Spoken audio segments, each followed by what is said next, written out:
Quiero que busque conmigo ahí el Evangelio de Marcos.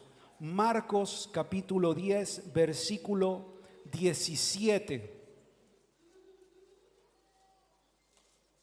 Si lo tiene, me dice amén. Eso es. Leemos entonces la palabra del Señor. Al salir él para seguir su camino, está hablando acerca de Jesús, vino uno, ¿cómo vino? Corriendo, e hincando la rodilla delante de él, le preguntó: Maestro bueno, ¿qué haré para heredar la vida eterna? Jesús le dijo: ¿por qué me llamas bueno? Ninguno hay bueno, sino solo uno, Dios. La respuesta del Señor entonces fue a la pregunta: los mandamientos, ¿sabes? No adulteres, no mates, no hurtes, no digas falso testimonio, no defraudes, honra a tu padre y a tu madre. Él entonces respondió y le dijo: Maestro, todo esto lo he guardado desde mi juventud. Entonces Jesús, mirándole, ¿qué cosa hizo? Le amó y le dijo: una cosa te falta, anda, vende todo lo que tienes y dalo a los pobres, y tendrás tesoros en el cielo. Y ven, sígueme, tomando tu cruz. Pero él, dice, afligido por esta palabra, se fue triste porque tenía muchas posesiones. Oramos al Señor. Padre, gracias porque tengo la oportunidad de compartir de tu palabra. Háblame en esta hora, Señor. Habla mi corazón, habla mi vida, Señor. Guíame por medio de tu palabra, exhórtame por medio de tu palabra, que ella sea para mí alimento y comida y consuelo también, Señor, a mi espíritu. Gracias, Señor. Dame a mí la capacidad, la fuerza, el denuedo, la inteligencia, Señor, necesaria para expresar la verdad que tú nos quieres hablar hoy por medio de tu palabra. Sea tu gracia en todo, en tu nombre, Jesús. Amén y amén. Puse como título a este mensaje: todo o nada. ¿Sí? Todo o nada. Ese es el título que lleva este mensaje. Y este capítulo que acabamos de leer, quizás es primera vez que lo escuchas o ya lo conoces porque es una historia muy conocida. Es el encuentro de Jesús con el llamado joven rico. ¿Sí? Este joven era rico, tenía mucho dinero, eso lo podemos deducir de lo que acabamos de leer. Y precisamente va delante del Señor y exhibe un poco lo que es su vida delante de aquel que era considerado ya en ese momento un profeta, un maestro, o quizás para algunos el Mesías enviado. Lo cierto es que en algún momento de nuestro caminar cristiano, ya sea en el inicio o cuando llevamos muchos años en el Señor, de pronto nosotros caemos en esta misma conducta que tuvo el joven rico. Tratamos humanamente de mostrarle al Señor nuestras buenas obras, lo que nosotros hemos hecho, y tratamos de aquel modo sentirnos merecedores de lo que el Señor está haciendo en nuestras vidas. Y nos olvidamos de pronto en el hacer y en el caminar cristiano de que todo lo que somos y todo lo que llegaremos a ser es solo por la bendita gracia de Dios sobre nuestras vidas. Pero de pronto somos igual que el fruto del joven rico. Queremos exhibirlo, queremos mostrar lo que estamos haciendo. Y no se confunda, la Escritura nos llama siempre a dar frutos dignos de arrepentimiento. Pero no podemos hacer de estos frutos que hablan de un cambio, de una transformación de nuestras vidas, no podemos hacer de aquello algo de que jactarnos delante del Señor. ¿Sí? Porque nada de lo que podamos hacer para Dios, a Dios lo va a sorprender. Nada de lo que podamos ser o hacer delante del Señor, a Dios lo va a impactar. No, Porque todo lo que somos y lo que podemos desarrollar en Dios es porque Él lo ha permitido y su gracia ha trabajado sobre nuestras vidas. Pero de pronto en el hacer caemos en esto. Como dijo el apóstol Pablo en su carta a los Corintios, no he sido yo, ha sido la gracia de Dios que ha trabajado en mi vida. No es algo mío, sino que fue la gracia de Dios que se ha manifestado sobre mi vida. ¿Por qué? Porque cada uno de nosotros sabemos nuestra propia historia, nuestra propia realidad de vida. Cada uno de nosotros somos muy conscientes de lo que éramos antes de Cristo. Cada uno de nosotros sabemos perfectamente en qué estábamos ocupados, en qué estábamos gastando nuestra fuerza, nuestro tiempo antes de encontrarnos con Cristo. Tanto es así que hay mucha gente que se sabe de memoria el día, la hora que se encontró con Cristo. Y dice, tal día me encontré con el Señor, a tal hora, así estaba vestido, me acuerdo perfectamente. Porque queda una marca, un antes y un después en la historia de su vida. Ha sido la gracia de Dios en cada uno de nosotros. No podemos entonces vanagloriarnos, ¿sí?, de lo que Dios ha hecho y está haciendo en nuestras vidas.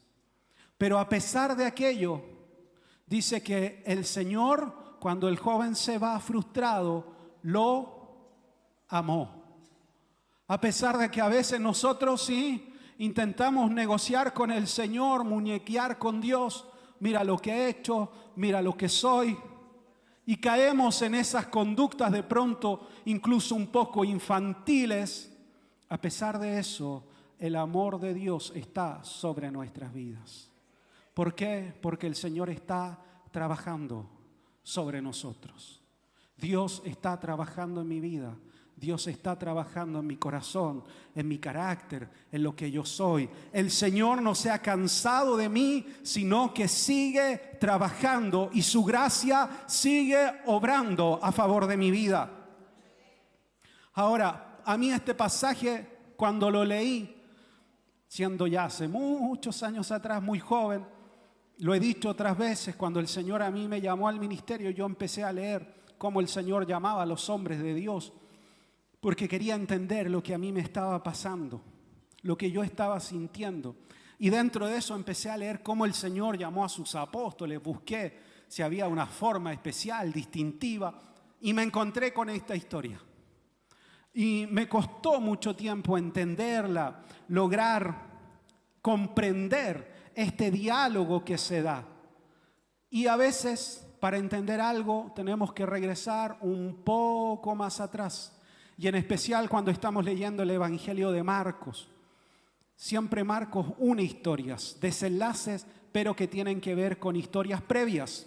La Biblia siempre, esa es una máxima, siempre se explica a sí misma. Si usted quiere comprender algo más profundo en la Escritura, lea lo que fue previo, lea lo que viene después, porque la Biblia siempre se va explicando a sí misma. Siempre hay que leer un versículo dentro de un contexto, dentro de la historia. Y cuando uno mire un poco más atrás, vemos una historia totalmente distinta a esta.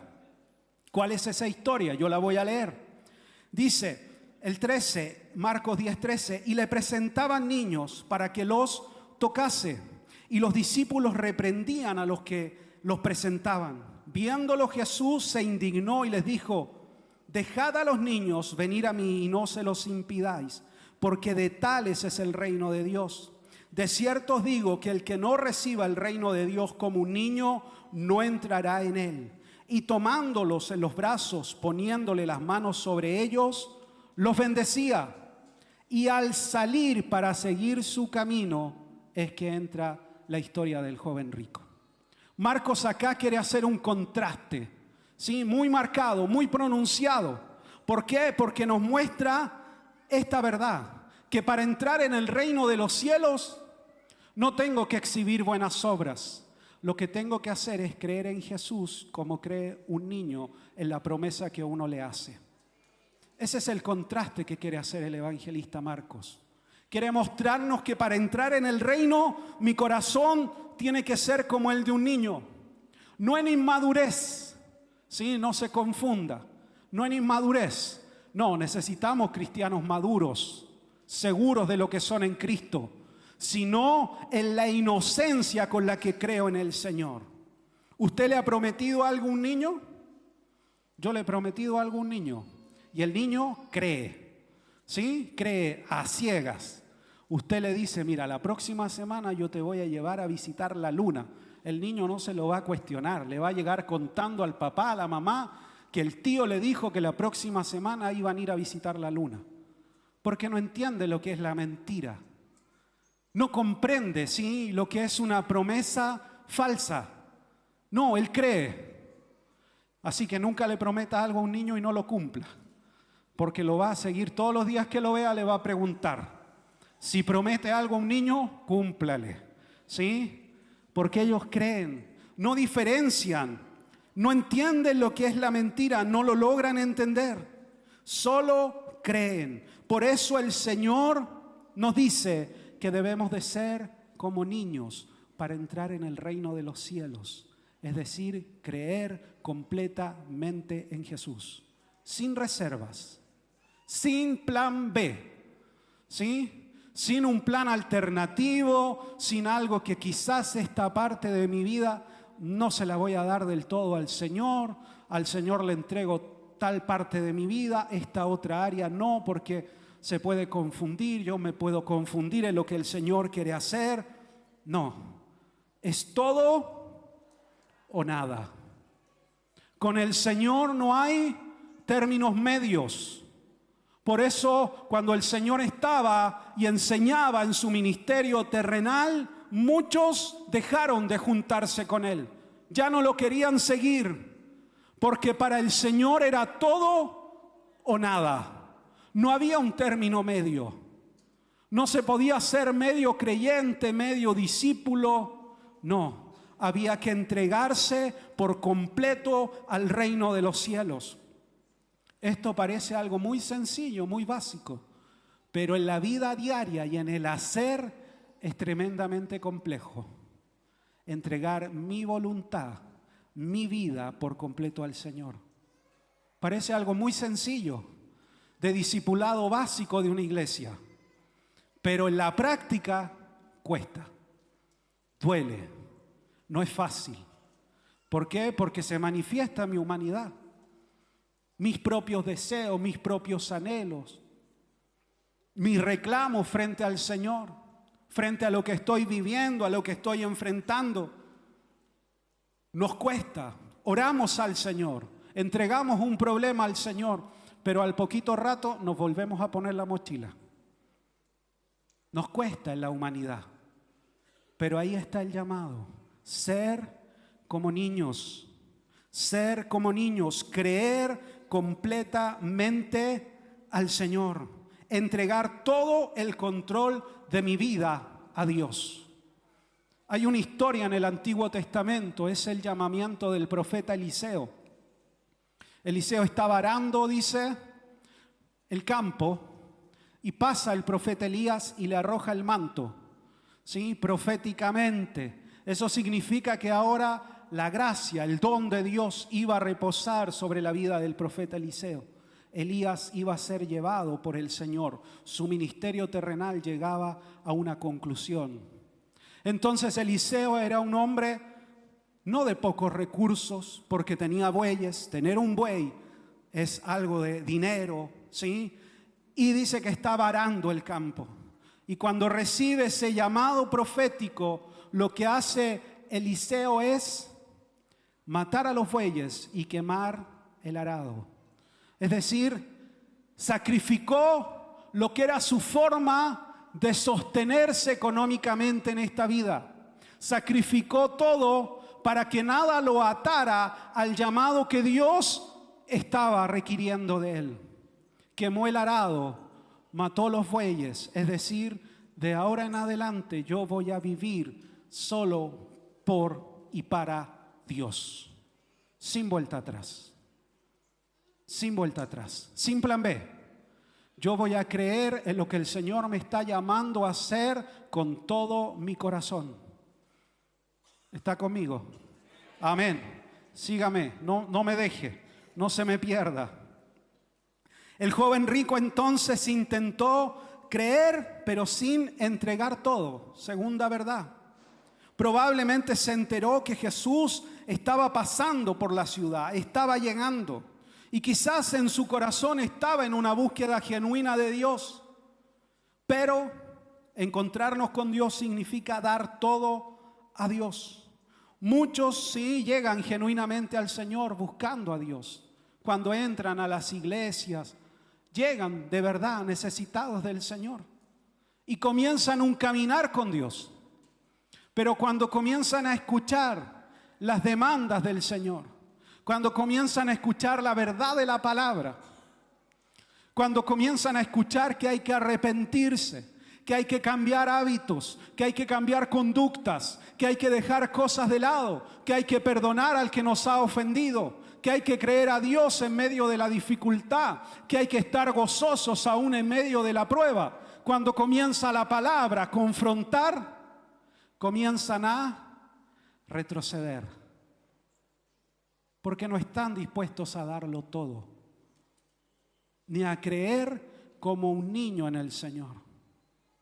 Yo quiero creer a Dios como un niño, aún a la dificultad, aún en medio de la adversidad, aún en medio del dolor, aún en medio de la incomprensión, aún en medio de procesos duros, difíciles. Quiero creer en el Señor y quiero seguirlo a Él como un niño. Es un desafío diario, constante, continuo, pero es el llamado que el Señor nos hace siempre. Buscad al Señor. Inició bien el joven rico, corrió, se postró delante de Él, reconocía que había algo en su vida espiritual que faltaba, entendía que algo le hacía falta. Algo no encajaba del todo en la vida espiritual que llevaba. Algo necesito, hay algo que me falta. Corrió y se arrodilló delante de Jesús. Era un acto de humildad reconocer que el Señor era mayor que él. Reconocer que quizás Jesús era un profeta o tal vez era el Mesías. Pero sus palabras suenan más bien a lisonjas, más que un compromiso profundo con el Señor. ¿Por qué? Porque cuando se arrodilla el joven rico y le dice, Señor, yo sé que tú eres bueno. Cuando alguien le dice esas palabras al Señor, está reconociendo que Él en el fondo es Dios. Por eso el Señor lo corrige y le dice, bueno, hay uno solo y ese es Dios. Cuando el joven le dice, tú eres bueno, está otorgando al Señor una característica de divinidad en él, por lo tanto lo está llamando Dios. El Señor lo corrige y le dice, bueno, hay uno solo, ese es Dios. Y ahí se produce un silencio, una pausa, un momento. Era el momento para que el joven rico tuviera un diálogo profundo con el Señor y le dijera, yo reconozco que tú eres el Mesías, que tú eres Dios, que tú no solo eres un hombre que enseña con autoridad, que tiene gracia de Dios sobre su vida, sino que tú verdaderamente eres el Hijo de Dios. Tal cual como lo hace el apóstol Pedro cuando él le pregunta a sus discípulos, ¿quiénes dicen las personas que yo soy? Y Pedro le dice, tú eres el Hijo de Dios. Reconoce que él era el Mesías, pero él guarda silencio. No estaba dispuesto a reconocer a Jesús como el Mesías. No quería ese grado de compromiso porque era un hombre rico, era un hombre formado, era un hombre piadoso. ¿Cómo se iba a juntar con un hombre que decía ser el Mesías y provenía de una ciudad como Nazaret? ¿Cómo ese hombre que era hijo de un carpintero iba a ser el Mesías? Eso significaba un desprecio social, un desprecio de quienes hoy estaban en autoridad y eran los religiosos que llevaban el discurso frente a la nación. No estaba dispuesto a sacrificar toda su reputación con tal de seguir a este hombre. ¿Estamos dispuestos nosotros al menosprecio, a la incomprensión, a que nos cuestionen, a que se burlen? a que nos digan que somos retrógrados, antiguos, que estamos locos, que cómo vamos a la iglesia. Estamos dispuestos a que la gente se entere de que somos creyentes, de que tenemos fe en Jesús. Estamos dispuestos a vivir aquel vituperio. Este es canuto, fanático, está loco, este es de los que danzan. Estamos dispuestos a aquello, con tal de alcanzar a Cristo, con tal de estar con nuestro Señor. Eso era lo que confrontaba la vida del joven rico. Ese era el encuentro, esa era la profundidad. Pero el joven rico le contesta al Señor frente a la pregunta: yo he hecho todo lo que la ley demanda. Soy apto, he hecho todo. Desde mi juventud he guardado los mandamientos. Entonces el Señor hace algo que también hace con nosotros. Sube la demanda. ¿Qué le dice? Está bien, eso es bueno, pero ahora vende todo lo que tienes y dáselo a los pobres. Tú ven y sígueme. Cuando nosotros mostramos este evangelio de obras, el Señor sube la demanda para mostrarnos que somos necesitados continuamente de la gracia de Dios, que por obras nunca va a alcanzar, nunca va a ser suficiente. Necesitamos de la gracia y del amor de Dios sobre nuestra vida siempre. El Señor subió la demanda y confrontó al joven rico. Entonces dice que tuvo mucha tristeza porque tenía muchas riquezas y se fue y ya no siguió a Cristo. Porque seguir a Cristo es un llamado que implica dejar todo por alcanzarlo a Él. Es un llamado de fe continua. El Señor hoy no nos llama a dejar todas nuestras riquezas, nuestras casas, pero nos llama a que Él sea lo primero en nuestro corazón, lo primero en nuestra vida. Ese es el llamado del Señor. Yo quiero ser lo primero en tu corazón, lo primero en tu vida, que nada ocupe el lugar que me pertenece a mí. Ese es el llamado continuo del Señor para nosotros. Tercera verdad puse aquí. Pudo ser uno más de los apóstoles. Hay una canción romántica que dice así. Pudo ser un amor de los grandes, dice. Pudo ser. Pero él decidió seguir lo material y no lo espiritual. Mi nivel de fe y de entrega al Señor siempre se va a ver reflejado en mi compromiso con Él. Y eso también se ve reflejado en mi carácter, en cómo yo vivo mi cristianismo. Cuán profundo es Dios en mí se va a ver siempre reflejado en mi carácter. Él pensaba que con sus fuerzas podía ganar el favor de Dios. Practicaba este falso evangelio de sentirse amado por Dios por lo que hacía. Yo no sirvo para sentirme amado por Dios. Yo soy amado por Dios porque soy su hijo amado. Cada uno de los que hemos puesto nuestra fe en el Señor somos hijos amados de Dios. Cada uno de los que hemos entregado nuestra vida al Señor, Él nos ama por medio de la obra de Cristo en nosotros. Eres amado de Dios, eres amada por Dios. Nada de lo que pueda hacer va a hacer que Dios me ame más, porque Él ya me amó en Cristo.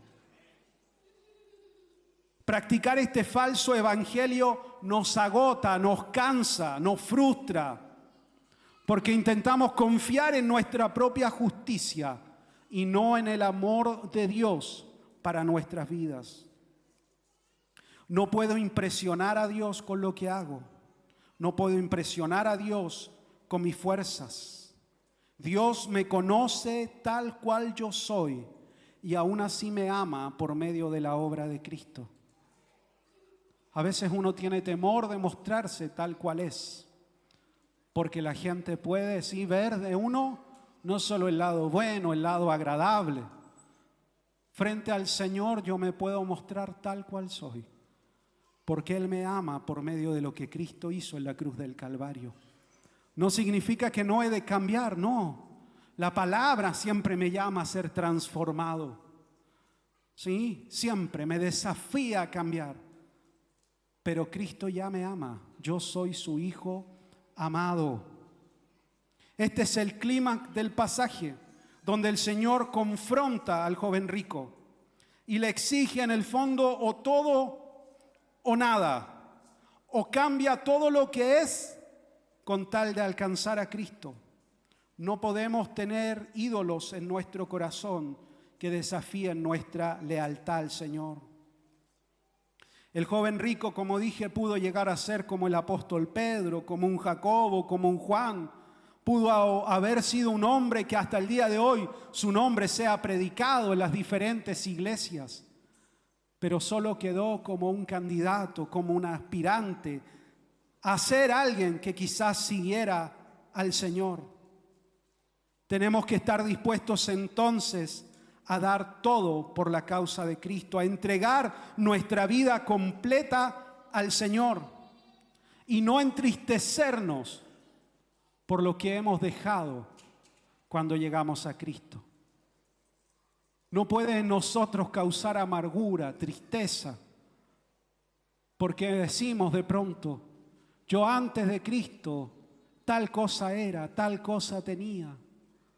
No, eso no puede causar tristeza o dolor.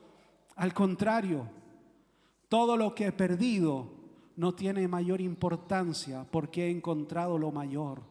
Me he encontrado con Cristo. No hay nada que se pueda comparar a encontrarme con el Señor. Nada puede ser mayor que encontrarme con el Señor. No puedo mirar atrás y tener tristeza porque he encontrado el mayor tesoro. He encontrado a Cristo en mi vida. Por sobre toda duda y por sobre todo temor, yo seguiré al Maestro, seguiré a Jesús, daré mi vida al Señor.